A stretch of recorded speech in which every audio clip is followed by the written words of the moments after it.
হবে না। আল্লাহ তাআলা এরপরে বলেন ওয়া ইন কানা মিসকালা হাববাতিন মিন খারদালিন আতাইনা বিহা, দুনিয়ার মধ্যে কেউ যদি সরিষা দানা পরিমাণ নেক আমল অথবা বদ আমল করে থাকে, সেই বদ আমল নেক আমল দিনের আলোতে হোক আর গহীন অন্ধকারে হোক, আল্লাহ বলেন আতাইনা বিহা, ওই আমলকে আমি আল্লাহ হাজির করব। শুধু তাই নয়, তার আমলের উপরে তার হিসাব নিকাশ করা হবে, আল্লাহ হিসাব নিবেন। আল্লাহ বলেন কাফা বিনা হাসিবিন। দুনিয়ার শুরু থেকে নিয়ে শেষ পর্যন্ত যত মানুষ আসবে, সব মানুষের হিসাব নিবেন কে? জোরে বলেন, আল্লাহ নিবেন। আল্লাহ বলেন হিসাব নেওয়ার জন্য আমি আল্লাহই যথেষ্ট। সুবহানাল্লাহ। তাহলে প্রতিটা মানুষকে দাঁড়াতে হবে কার সামনে?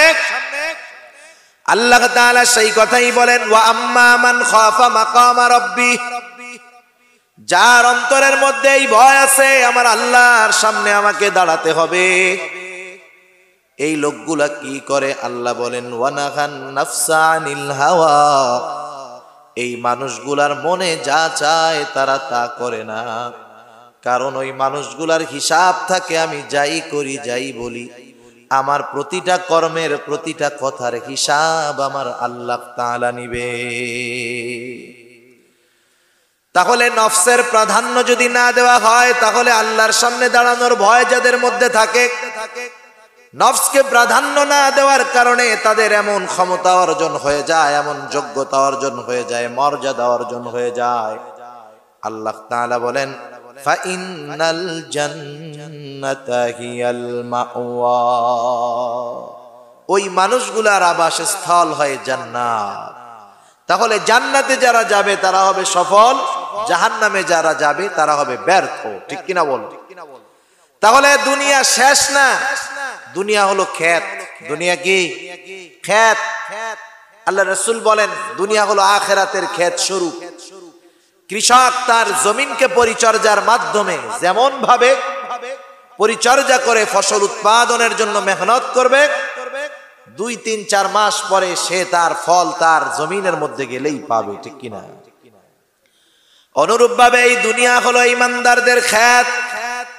এখানে যে যেমন আমল করবে, যে যেমন কর্ম করবে, তার তেমন প্রতিদান আল্লাহ তাআলা কিয়ামতের ময়দানে দিবেন। আল্লাহ রাব্বুল আলামিন কিয়ামতের ময়দানে দুনিয়া থেকে আমাদেরকে ইন্তেকালের মাধ্যমে, স্থানান্তরের মাধ্যমে দুনিয়া থেকে আখিরাতের পথে আল্লাহ নিয়ে যাবেন। এজন্য আল্লাহ তাআলা জানায় দেন, হে মানুষেরা, এই দুনিয়া তোমার শেষ নয়, দুনিয়া থেকে মৃত্যু নামক সুধা পান করে তোমাকে দুনিয়া থেকে বিদায় নিতে হবে। আল্লাহ রাব্বুল আলামিন এই জন্য বলেন কুল্লু নাফসিন যায়িকাতুল মাউত, প্রতিটি প্রাণকে মৃত্যুর স্বাদ আস্বাদন করতেই হবে। মৃত্যু এটা প্রতিটা মানুষেরই হবে, প্রতিটা প্রাণের মৃত্যু হবে।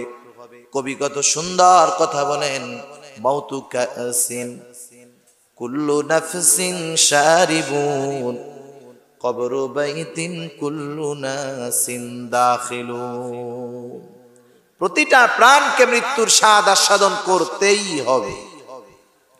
আসার একটা ধারাবাহিকতা আছে, যাওয়ার কোনো ধারাবাহিকতা আছে নাকি? যাওয়ার কোনো সিরিয়াল নাই। অনেক সময় দাদা নানার আগে তার নাতি মারা যায়, যায় না? আসার সিরিয়াল আছে, যাওয়ার কোনো সিরিয়াল নাই। মৃত্যু যেহেতু অবধারিত সত্য একটা বিষয়, নাস্তিক আল্লাহ তাআলাকে অস্বীকার করে, কিন্তু মৃত্যুকে অস্বীকার করার উপায় আছে নাকি? উপায় নাই। এই জন্য মৃত্যু হলো ইউনিভার্সাল ট্রুথ, চিরন্তন সত্য। নাস্তিক, মুরতাদ, হিন্দু, বৌদ্ধ, খ্রিস্টান, মুসলমান সবাইকেই মরতে হবে। কিন্তু কে সৌভাগ্যশীল? যেই লোকটা ঈমান নিয়ে দুনিয়া থেকে যেতে পারবে, ওই লোকটাই হবে ভাগ্যবানদের মধ্যে অন্যতম।